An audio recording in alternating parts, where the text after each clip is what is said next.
والسابقون الأولون من المهاجرين والأنصار والذين اتبعوهم بإحسان رضي الله عنهم ورضوا عنه.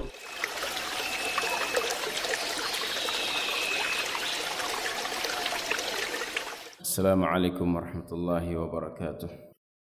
الحمد لله حمدا كثيرا طيبا مباركا فيه مباركا عليه كما يحب ربنا ويرضى، وأشهد أن لا إله إلا الله وحده لا شريك له، وأشهد أن محمدا عبده ورسوله صلى الله عليه وعلى آله وأصحابه ومن تبعهم بإحسان إلى يوم الدين. أما بعد,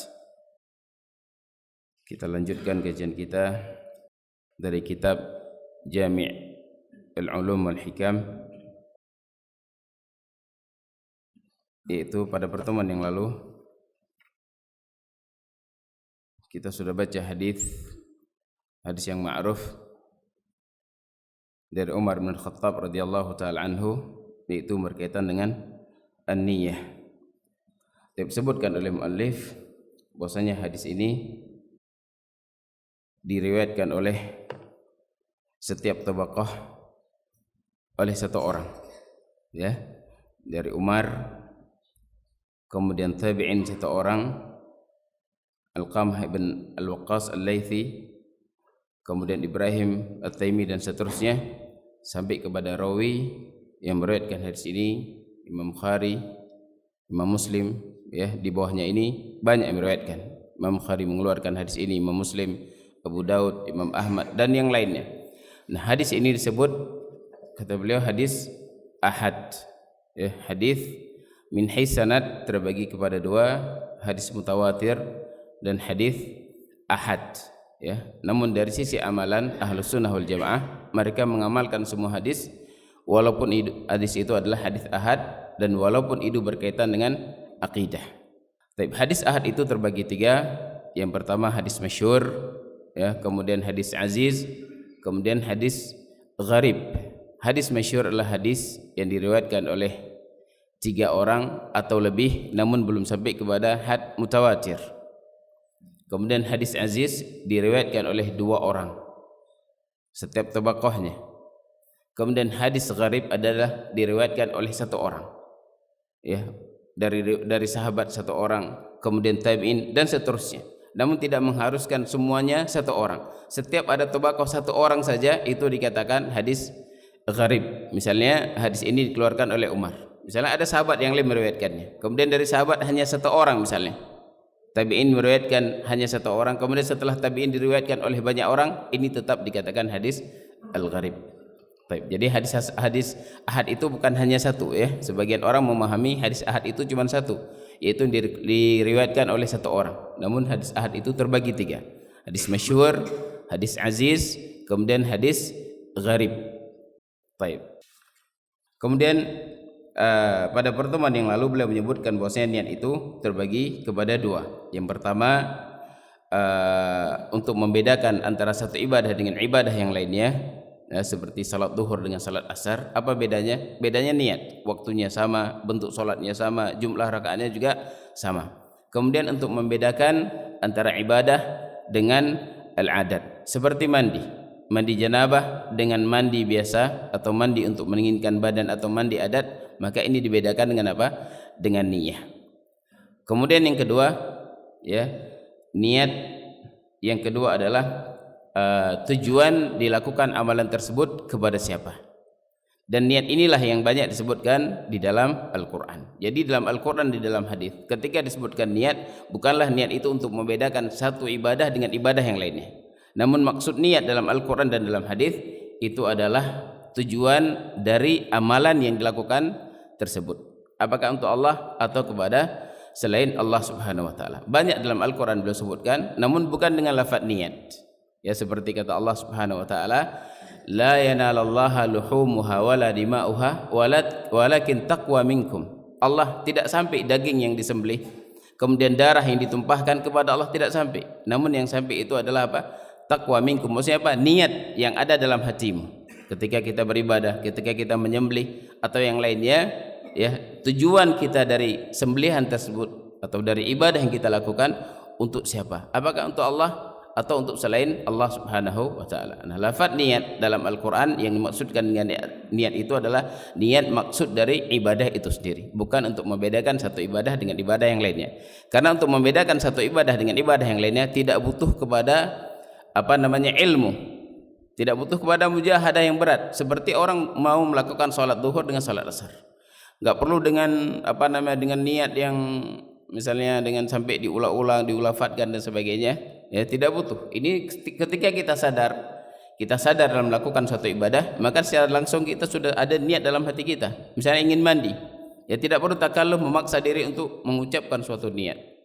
Paham ya? Jadi ini untuk membedakan satu ibadah dengan ibadah yang lainnya adalah bukan maksud yang diinginkan oleh Allah di dalam Al-Qur'an.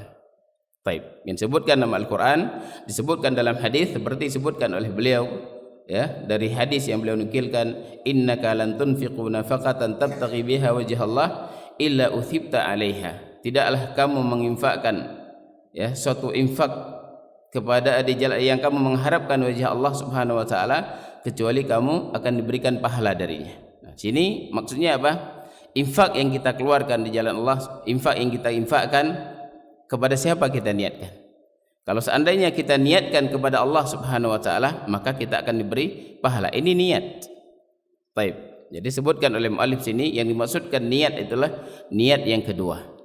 Yaitu kepada siapa ibadah itu dilakukan. Dan ini yang paling berat yang bisa dirasakan oleh seorang hamba. Sehingga para ulama mereka mengatakan tidak ada perkara yang lebih berat dari dalam aku mengobati penyakitku, diriku, kecuali dalam memperbaiki niatku di dalam ibadah. Bukan maksudnya adalah untuk membedakan satu ibadah dengan ibadah yang lainnya. Ini gampang. Namun yang berat itu adalah ketika seorang melakukan ibadah, kepada siapa dia niatkan ibadah tersebut? Apakah untuk Allah Subhanahu wa taala atau untuk selain Allah Subhanahu wa taala? Baik, kemudian kata beliau, wa an Zabid al-Yami qala inni la uhibbu an takuna li niyyatun fi kulli syai'in hatta fi ta'ami wa syarab. Kata Zaid ibn al-Yami, sesungguhnya aku sangat menginginkan, mencintai untuk setiap amalan yang aku lakukan itu memiliki niat di dalam hatiku, walaupun untuk makan dan minum. Ya, untuk makan dan minum, ketika seorang niat untuk kebaikan, maka dia akan diberikan pahala. Asalnya makan dan minum itu perkara yang mubah. Namun ketika seseorang meniatkan dengan makan dan minum tersebut dengan niat yang baik, ya, seperti untuk menguatkan badannya sehingga bisa kuat ibadah, bisa melaksanakan semua perintah Allah Subhanahu wa taala, maka dia akan mendapatkan pahala dari niat yang dia niatkan tersebut. Tapi kemudian juga kata beliau, wa qala anhu inwi fi kulli syai' hatta khurujaka ilal kunasah. Niatlah dengan niat yang baik dalam semua amalanmu, walaupun kamu keluar ke tempat sampah, ya, walaupun ke tempat sampah. Kunasah sebutkan silah tempat sampah. Walaupun kamu keluar ke tempat sampah, kalau kamu memiliki niat yang baik, kamu akan diberikan pahala darinya. Ya, untuk menjaga kebersihan misalnya, dia buang sampah untuk membantu istrinya di rumahnya, mendapatkan pahala. Ini sebutkan perkara yang kecil. Ketika kita niatkan suatu ibadah, kita niatkan dengan niat yang baik, akan diberikan pahala oleh Allah Subhanahu wa ta'ala. Baik. Sehingga betapa banyak terkadang, ya, ibadah, amalan yang itu adalah bentuknya amalan dunia, namun bisa berubah dengan niat yang baik menjadi amalan akhirah. Seperti orang tijarah, berdagang, jual beli, ya, ini adalah asalnya amalan dunia. Namun ketika dia meniatkan dengan tijarah tersebut, dia ingin iffah, menjaga dirinya agar supaya tidak meminta-minta kepada manusia, atau ingin mencukupi keluarganya, ya, atau dia ingin agar supaya punya harta kemudian dia bisa menginfakkan di jalan Allah Subhanahu wa taala dari apa yang Allah cintai. Amalan asalnya adalah amalan dunia, namun dengan niat yang baik dia akan diberikan pahala oleh Allah Subhanahu wa taala. Maka sebaliknya, amalan bentuknya adalah amalan akhirat, namun dengan jelek niatnya justru akan menjadi amalan dunia. Artinya apa? Dia tidak akan mendapatkan apapun dari amalan yang dia lakukan.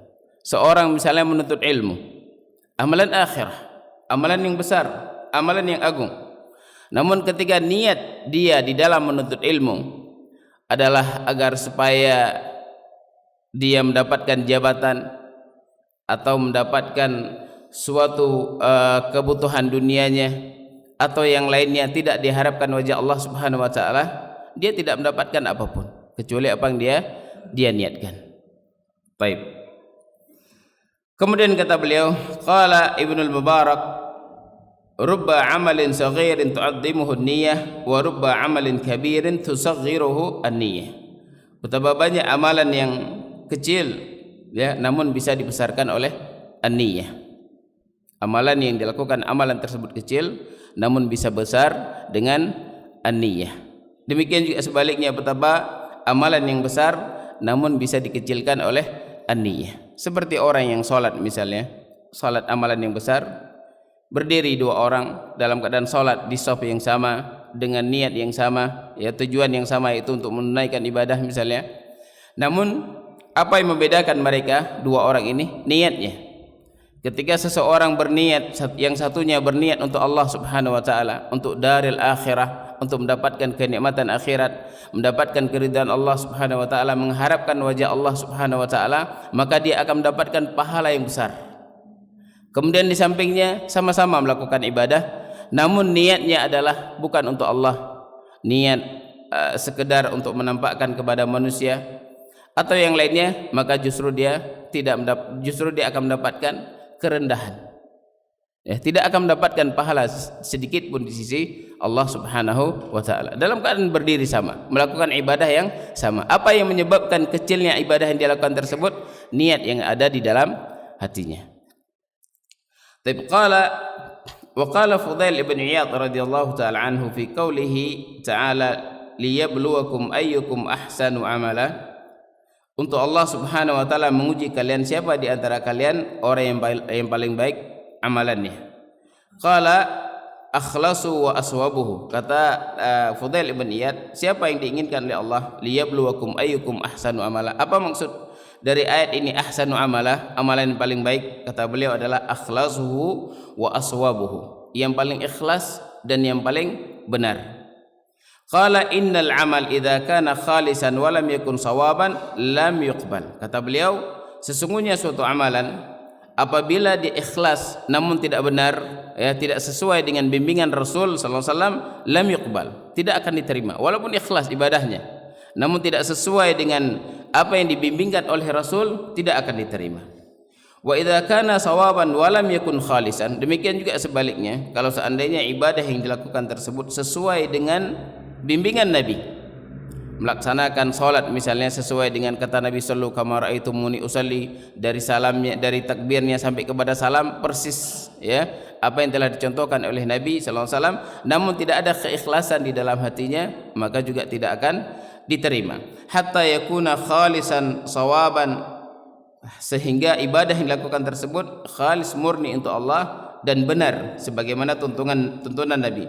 Qala wal khalis idza kana lillah wa shawab idza kana ala sunnah. Dikatakan khalis apabila ibadah tersebut untuk Allah, dikatakan benar apabila ibadah tersebut sesuai dilakukan sebagaimana bimbingan Nabi sallallahu alaihi wa ala alihi wasallam.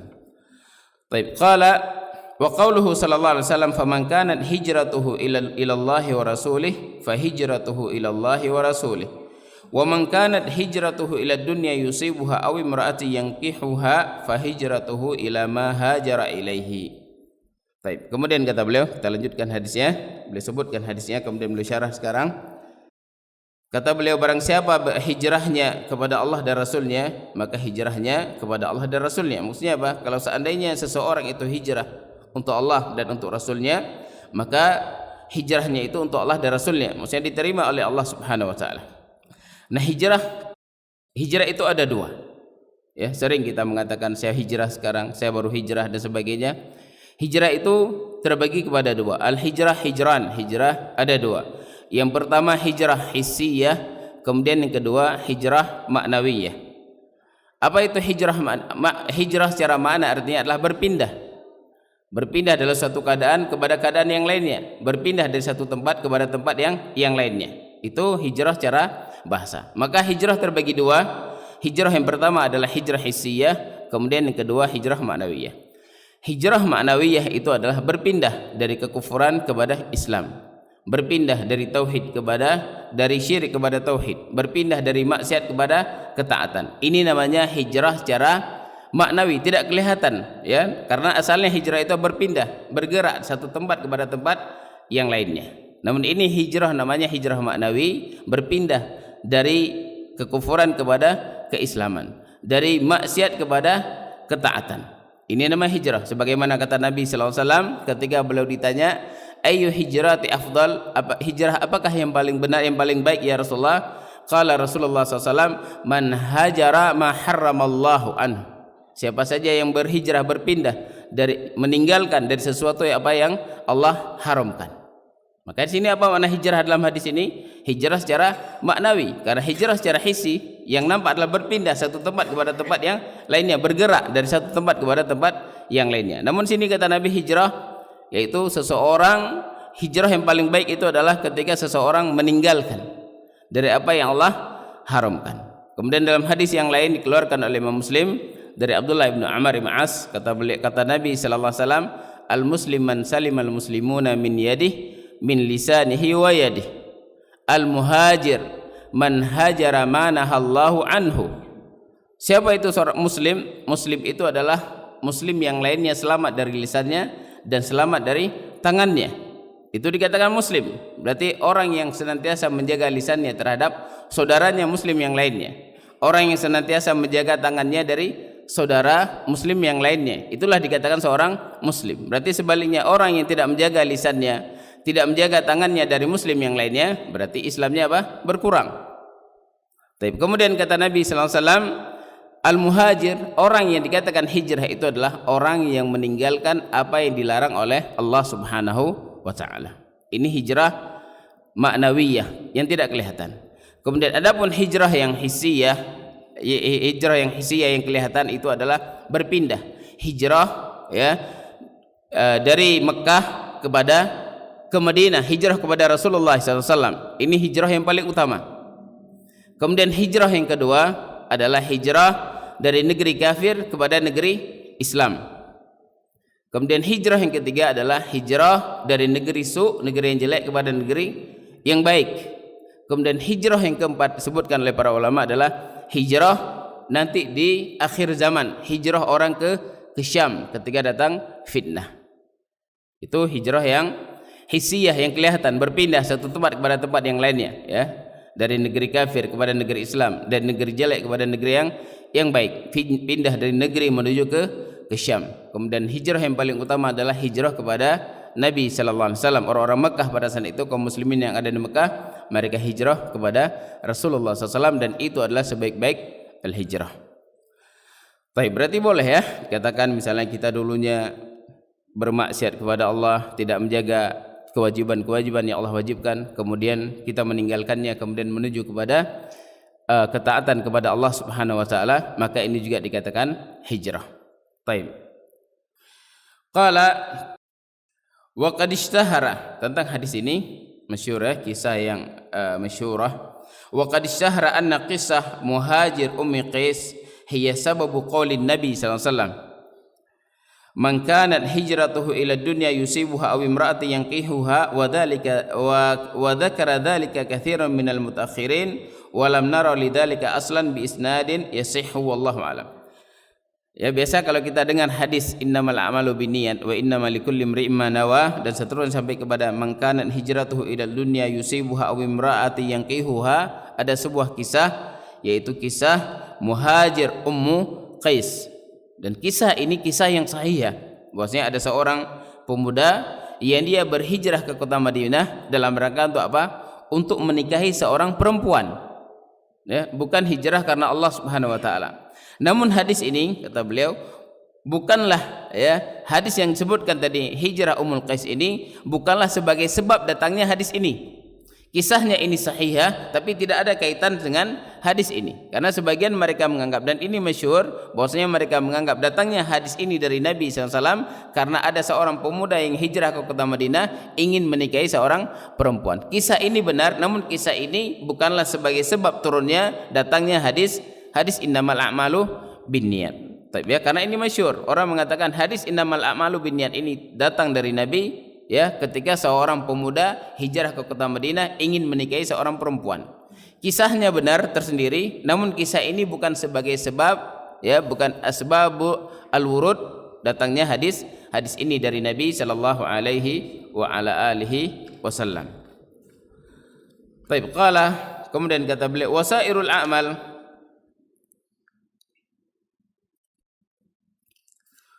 wasairul a'mal kal hijrah fi hadzal ma'na.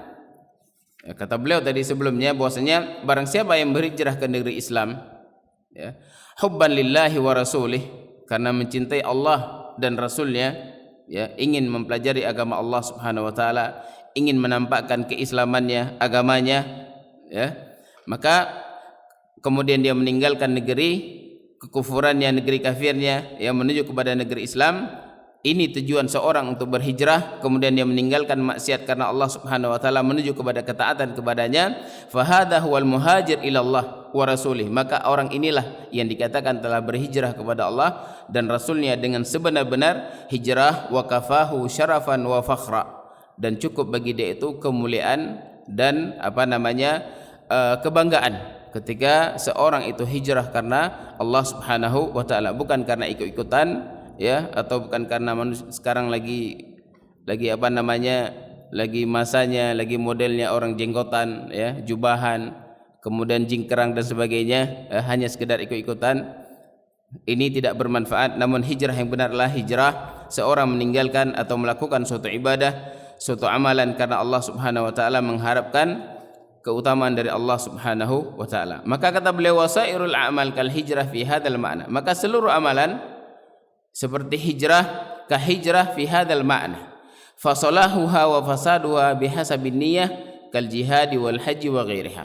Maka seluruh amalan yang dilakukan oleh seseorang, ya, kembali kepada makna yang disebutkan sebelumnya, yaitu ketika dia melakukan suatu amalan karena mengharapkan pahala dari Allah Subhanahu wa taala, maka di sini dah letak kebenaran amalan yang dia lakukan. Kemudian sebaliknya, kalau seandainya amalan yang dilakukan tersebut bukan untuk Allah dan Rasulnya, bukan untuk Allah Subhanahu wa taala, dan tidak sebagaimana bimbingan Nabi SAW, maka tidak dianggap ibadah yang benar dan Allah Subhanahu wa taala tidak akan menerima ibadahnya. Kemudian kata beliau, wa fi sahihain an Abi Musa al-Asy'ari anna Arabiyan ata an-Nabiy sallallahu alaihi wasallam faqala ya Rasulullah ar-rajul yuqatil lil maghnam. Ya, di sini datang seorang pemuda kepada Nabi SAW ingin menanyakan suatu ibadah kepada Nabi. Ya Rasulullah, ada seorang pemuda yang dia berjihad dalam rangka untuk mencari al-ghanimah, hanya semata-mata untuk mendapatkan ghanimah, yaitu harta rampasan. Ya, ketika mungkin dia lihat ingin berperang di negeri yang akan kita serang, ini negeri kaya, ya, banyak hartanya, kemudian banyak perempuan-perempuannya dan yang lainnya. Seorang pemuda ingin berperang untuk mengharapkan ghanimah. Kemudian dia bertanya lagi, warrajul yuqatil lidzikr, seorang pemuda berperang dalam rangka untuk apa? Agar supaya dia disebut seorang pemberani. Warrajul yuqatil liyura makanuh, seorang pemuda yang berjihad di jalan Allah Subhanahu wa taala dalam rangka agar supaya dia mendapat kedudukan. Faman fi sabilillah. Kemudian pemuda tadi bertanya, maka siapa di antara mereka ini yang dianggap berjihad di jalan Allah ya Rasulullah? Qala man qatala litakuna kalimatullahi al-ulya fahuwa fi sabilillah. Kata Nabi, barang siapa yang berperang untuk meninggikan kalimat Allah Subhanahu wa taala, maka dialah yang dikatakan berperang di jalan Allah Subhanahu wa taala. Berarti orang yang berperang untuk mengharapkan ghanimah, orang yang berperang agar supaya dianggap pejuang, dianggap pahlawan, ya, dianggap pemberani, atau orang yang berperang semata-mata agar supaya dia mendapatkan kedudukan, maka ini semuanya tidak ada artinya, tidak akan diterima oleh Allah Subhanahu wa taala, karena niatnya jelek. Adapun jihad di jalan Allah yang benar adalah dalam rangka untuk meninggikan kalimat Allah Subhanahu wa taala, itu baru dikatakan berjihad di jalan Allah Subhanahu wa taala. Adapun keinginan misalnya hanya sekedar ikutan seperti mengharapkan ghanimah sebelumnya seseorang berperang jalan Allah dalam rangka untuk apa? Meninggikan kalimat Allah, kemudian situ juga diikutkan untuk sekedar untuk juga mendapatkan ghanimah, yang seperti tidak mengapa karena Allah mengizinkan ya berperang kemudian untuk mendapatkan ghanimah. Asalnya adalah dia melakukan ibadah tersebut dalam rangka untuk meninggikan kalimat Allah, untuk mengharapkan pahala dari Allah Subhanahu wa taala. Kemudian setelah itu dia juga niat ya untuk mendapatkan ghanimah, yang seperti ini tidak mengapa, tidak berpengaruh dari ibadah yang dia lakukan, jihad yang dia lakukan, karena memang diizinkan oleh syariat ya, karena ghanimah itu dihalalkan. Seperti orang ingin berhaji ya, kemudian dia juga ingin mendapatkan keuntungan yang lainnya seperti tijarah, maka boleh ya, asalnya memang dia ingin haji untuk beribadah kepada Allah, untuk menunaikan kewajibannya. Namun situ juga dia ingin berdagang, yang seperti ini tidak mengapa ya, dia bawa barang dari sini misalnya, sesuatu yang bisa dia perjualbelikan di sana, maka ini tidak mengapa. Dilihat niatnya yang pertama sekali, apakah niatnya memang untuk Allah beribadah atau memang niat semata-mata untuk berdagang. Baik. Qala, kemudian kata beliau, kharraja Muslimun min hadits Abi Hurairah sami'tu Rasulullah sallallahu alaihi wasallam yaqul inna awwalan nasi yuqda yaumal qiyamah alaihi rajulun ustushhida fa utiya bihi fa'arrafahu ni'amah fa'arafaha. Baik, kata Nabi sallallahu alaihi wasallam dari hadis yang dikeluarkan oleh Muslim ya, masih yang berkaitan dengan niat. Lihat amalan yang besar dilakukan oleh seorang hamba tidak akan berarti ketika ibadah tersebut bukan untuk Allah Subhanahu wa taala. Kata Nabi sallallahu alaihi wasallam bahwasanya akan didatangkan orang yang pertama sekali nanti pada hari kiamat adalah seorang yang syahid di jalan Allah. Dia berperang kemudian syahid. Fa'utiya bihi, didatangkanlah orang ini kepada Allah Subhanahu wa taala. Fa'arrafahu ni'amah, kemudian ditampakkan nikmat yang besar kepadanya. Faqala fama amilta fiyah, apa yang telah kamu lakukan untuk nikmat yang besar ini? Kata dia, qala qataltu fika, ya Allah aku telah berperang di jalanmu untuk mendapatkan kenikmatan surga ini. Hatta ustushhidtu, qala kadzabta, ya, sehingga aku mati. Kemudian kata Allah, kamu telah berdusta. Walakinnaka qatalta li ayyuqal jari, akan tapi kamu melakukan atau berperang adalah dalam rangka supaya dikatakan apa? Jari, pemberani. Faqad qila, dan sungguh kamu telah dikatakan pemberani, pahlawan, pemberani, telah dipuji dan yang lainnya dari kehidupan duniamu. Tsumma umira bihi fasuhiba ala wajhihi hatta ulqiya finnar, kemudian diperintahkan untuk diseret di atas mukanya, kemudian dilemparkan ke dalam api neraka. Ibadah yang dilakukan, apakah salah ibadah?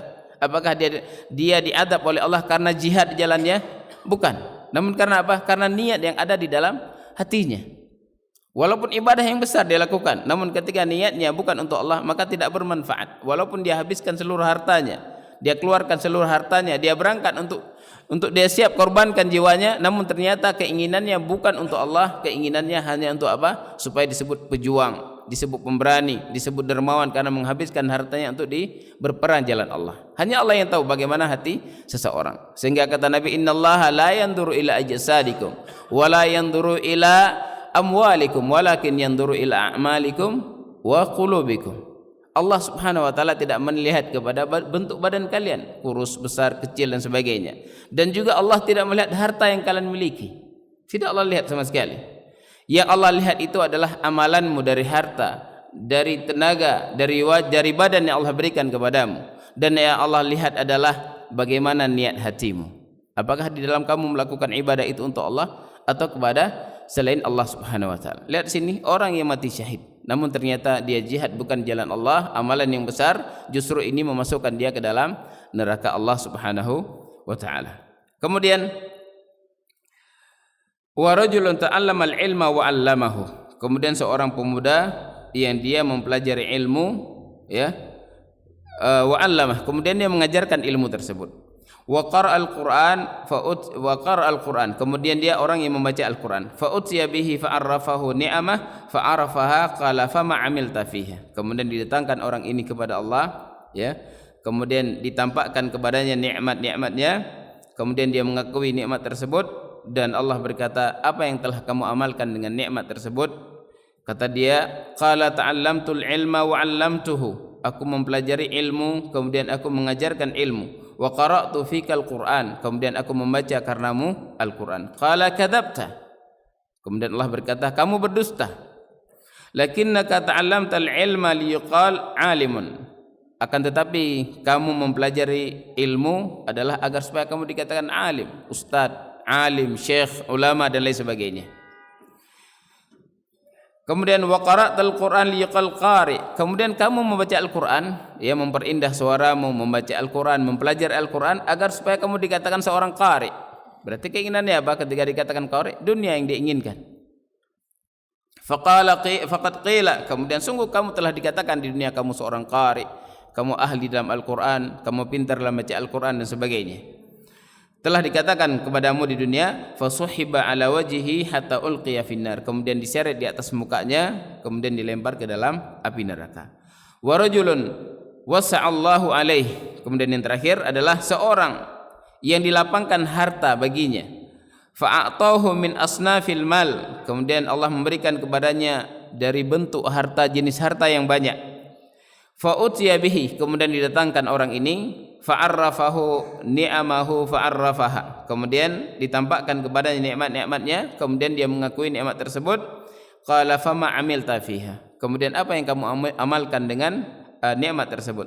Qala ma taraktu min sabilin tuhibbu ayyunfiqa fiha illa anfaqtu fiha, ya Allah, tidaklah aku meninggalkan ada satu jalan yang engkau mencintai jalan tersebut untuk aku menginfakkannya, kecuali aku menginfakkan hartaku di jalanmu tersebut. Qala kadzabta, kemudian Allah berkata, kamu telah berdusta. Walakinnaka fa'alta liyuqal jawadun, hanya saja kamu melakukannya, mengeluarkan hartamu agar supaya kamu dikatakan dermawan, orang yang dermawan. Faqad qila, dan sungguh engkau telah dikatakan di dunia kamu adalah seorang dermawan. Kemudian summa umira bihi fasuhiba ala wajhihi hatta ulqiya finnar, kemudian diseret di atas mukanya dan dilemparkan ke dalam api neraka. Baik, masya Allah, pelajaran yang besar ya, amalan yang besar yang dilakukan, ya, jihad jalan Allah, membaca Al-Quran, mempelajari ilmu, kemudian menginfakkan hartanya, amal-amal yang besar ini. Namun ternyata tidak ada harga sama sekali, justru dimasukkan ke dalam neraka karena sebab amalan tersebut. Ternyata dia melakukan amalan tersebut bukan karena Allah Subhanahu wa ta'ala. Maka sepantasnya bagi para menuntut ilmu, ya, bagi kita yang menghabiskan waktu untuk belajar, meninggalkan pekerjaan terkadang, meninggalkan sesuatu yang sebelumnya sangat kita cintai hanya untuk meninggalkan, kemudian untuk mempelajari agama Allah, untuk bisa istiqamah di jalan Allah Subhanahu wa ta'ala, maka perhatikan niat yang baik. Jangan sampai tujuan kita dalam menuntut ilmu tersebut untuk agar supaya diterima oleh manusia, mendapatkan jabatan, mendapatkan harta dan lain sebagainya. Ya, maka perhatikan, jangan sampai apa yang kita lakukan tersebut sia-sia dan tidak diterima di sisi Allah Subhanahu wa ta'ala. Baik. Dan mungkin ini yang bisa kita sampaikan pada pertemuan kali ini. Insyaallah kita lanjutkan pada pertemuan yang datang. Masih sedikit lagi yang berkaitan dengan hadis ini, kemudian baru masuk kepada hadis yang kedua. Subhanakallahumma bihamdik, asyhadu an la ilaha illa anta, astaghfiruka wa atubu ilaik. Wassalamualaikum warahmatullahi wabarakatuh.